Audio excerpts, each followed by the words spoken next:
Fala galera, tudo bem com vocês? De novo estamos aí para mais um estudo do livro de Marcos, do Evangelho de Marcos, e hoje estamos aí no capítulo 14. Muito bem, muito bem.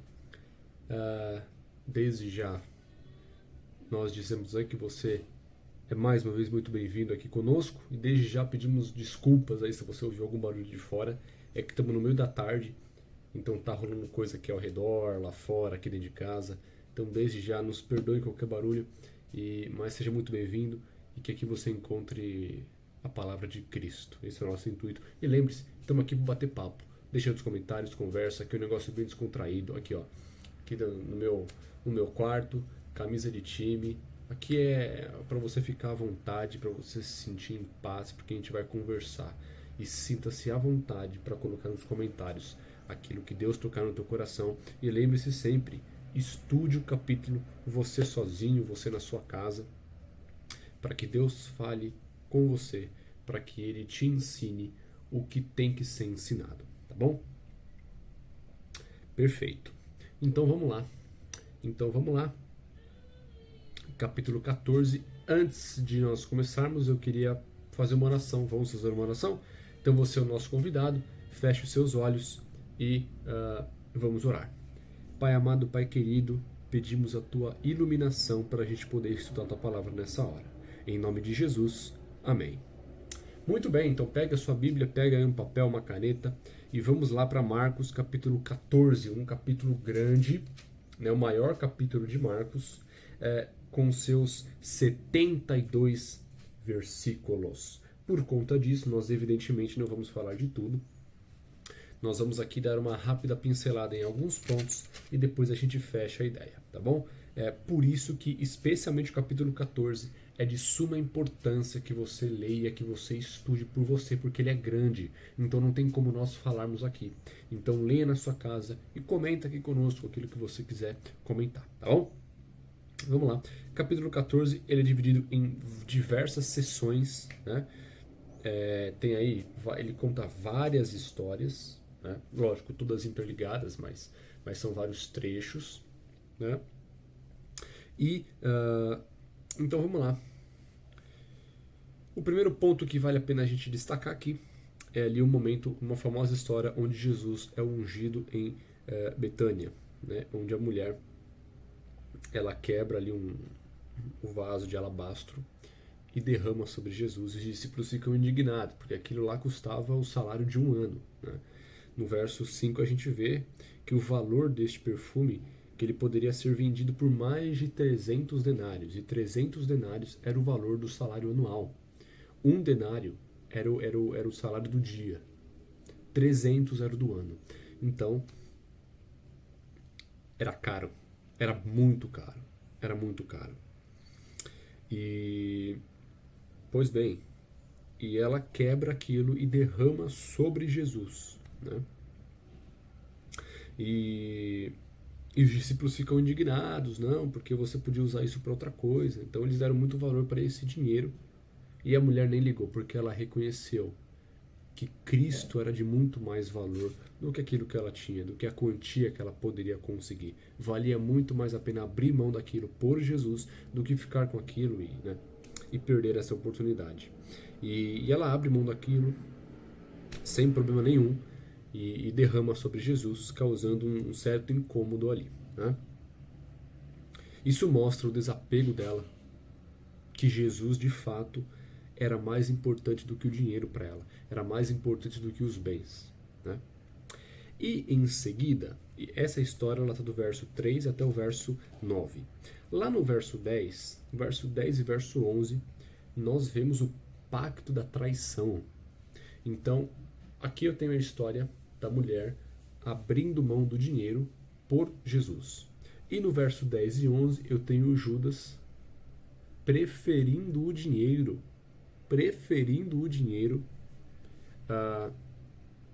ao invés de Jesus. E as histórias são coladas uma da outra. A mulher abre mão, Judas ele prefere o dinheiro. E o verso 10 ele é interessante porque ele fala que Judas foi ter com os principais sacerdotes. Então não foram os principais sacerdotes que chegaram até ele e começaram com a lábia. Judas, ele procurou os sacerdotes para trair Jesus. Ele queria, era um plano de Judas trair a Jesus por 30 moedas de prata. Né? E esse é o grande antagonismo, a grande oposição entre a mulher e Judas. Uma joga fora o dinheiro dela, porque Jesus é muito mais valioso. E Judas, ele joga Jesus pro lado. Ele prefere a grana.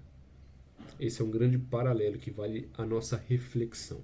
Em seguida, do verso 12 ao verso 16, temos ali a preparação da festa da Páscoa. Do verso 17 até o verso 21, o traidor é indicado, né? E Jesus, ele, lá no verso 21, no final, ele fala o seguinte: mas ai daquele por intermédio de quem o Filho do Homem está sendo traído. Melhor lhe fora não haver nascido. Né? Então, Jesus, ele seria morto, ele seria traído, ele seria morto, né? ele morreria.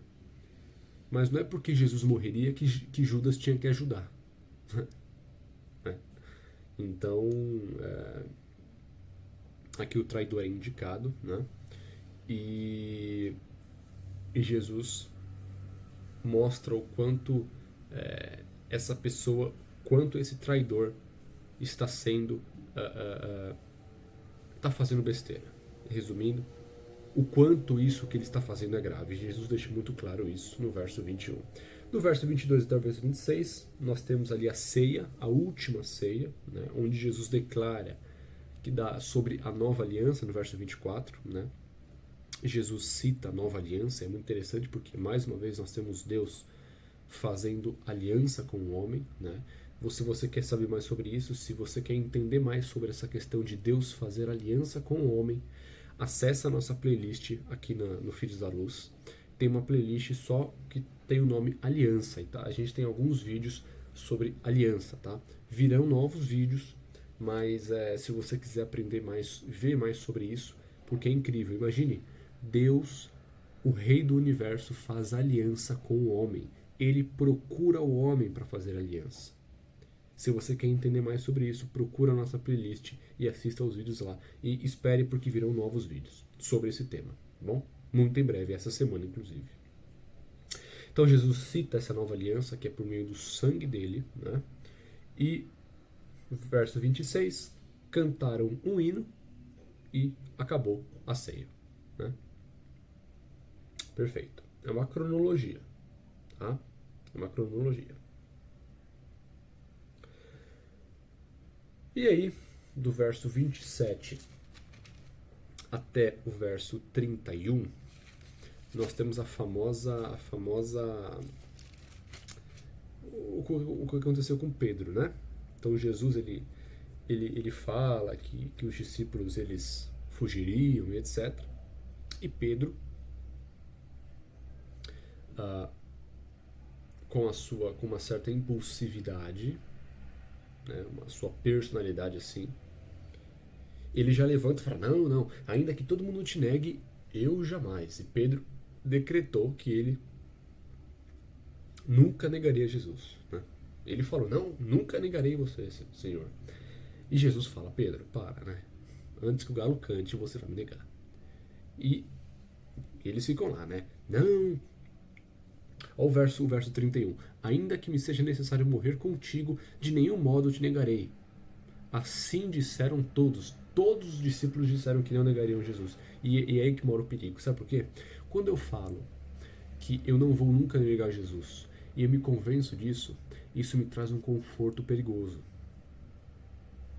Ao invés de hoje eu me preparar para ser fiel até o fim, ao invés de hoje eu me fortalecer espiritualmente dia a dia para ser fiel, quando eu simplesmente falo que eu não vou negar Jesus e descanso nessa ideia, isso me traz um conforto perigoso.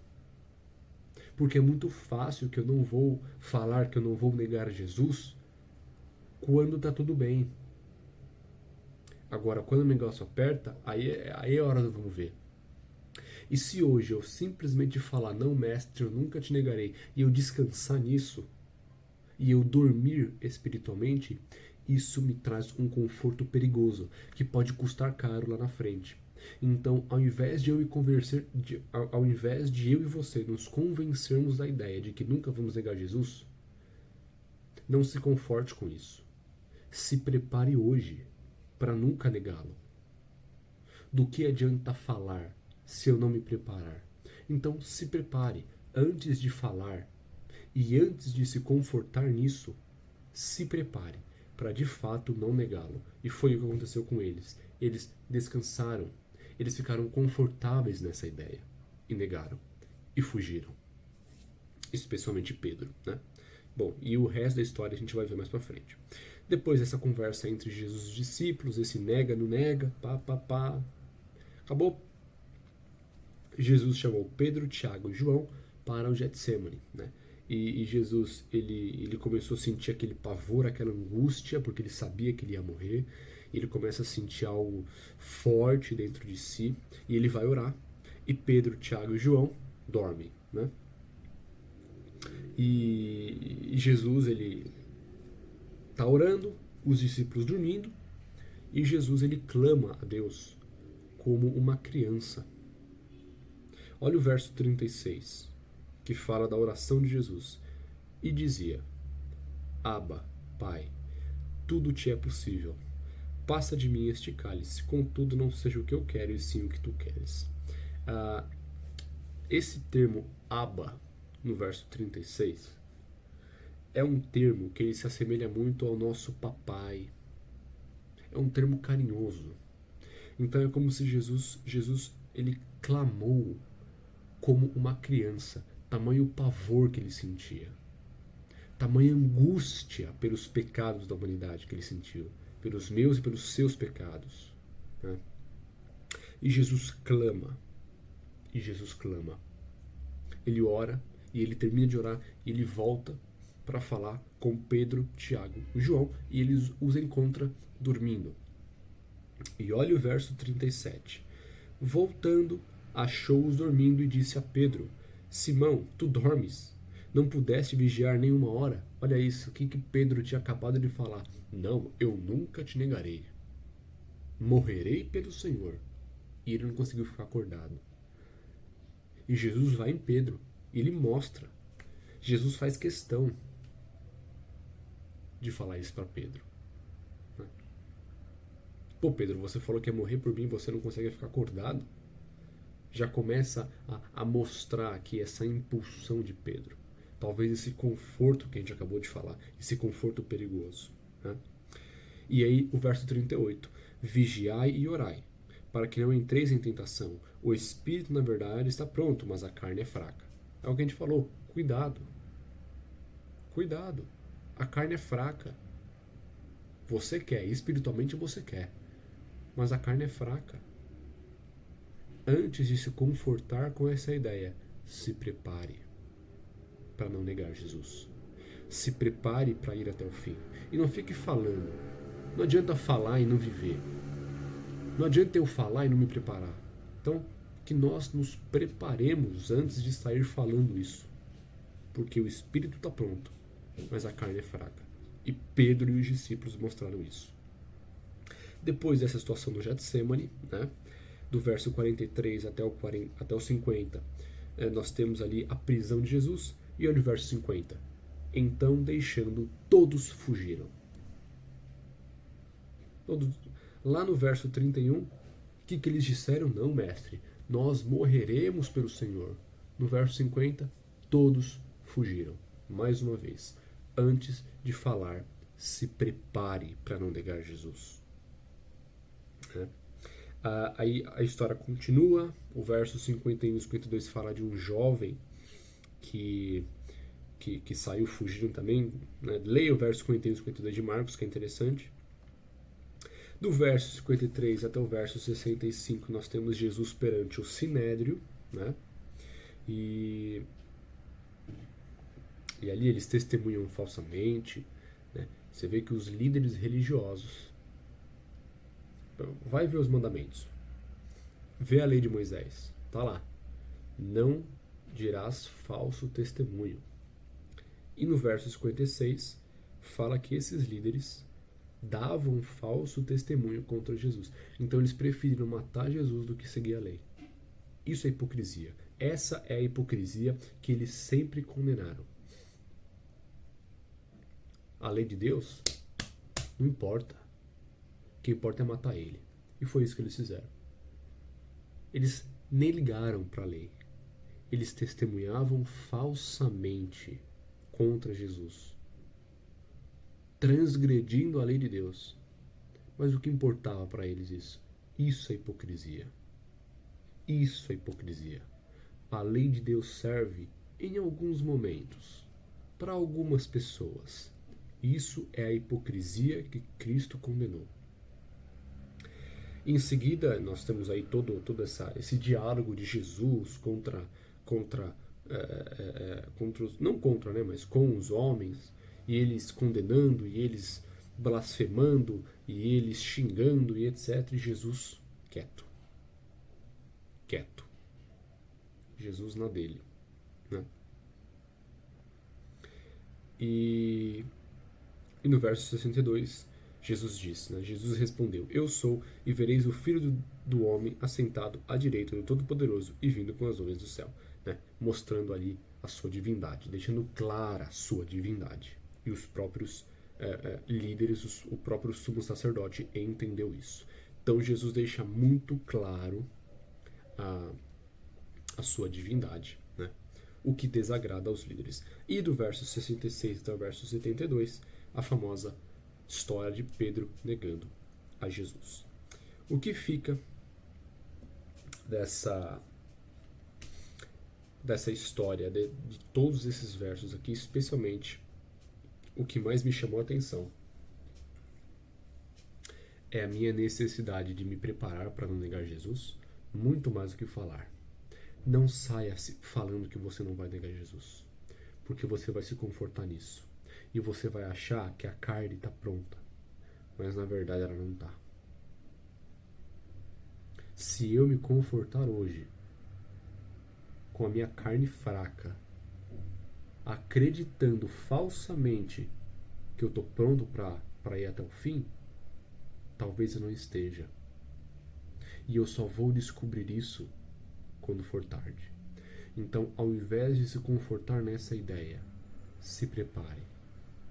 Ore diariamente para Deus te ajudar a ser fiel, a se preparar a cada dia. Que assim seja com você, comigo, com a Bia, com os nossos amigos, nossas famílias e com cada um de nós. Leia o capítulo, estude e deixe que Deus fale com você. Vamos orar? Pai amado, Pai querido, nós pedimos, Pai, nos prepare todos os dias para sermos fiéis até a morte. Fala conosco e nos ensine tuas verdades. Em nome de Jesus nós oramos, em nome de Cristo, nosso Rei, Pai. Em nome de Jesus. Amém.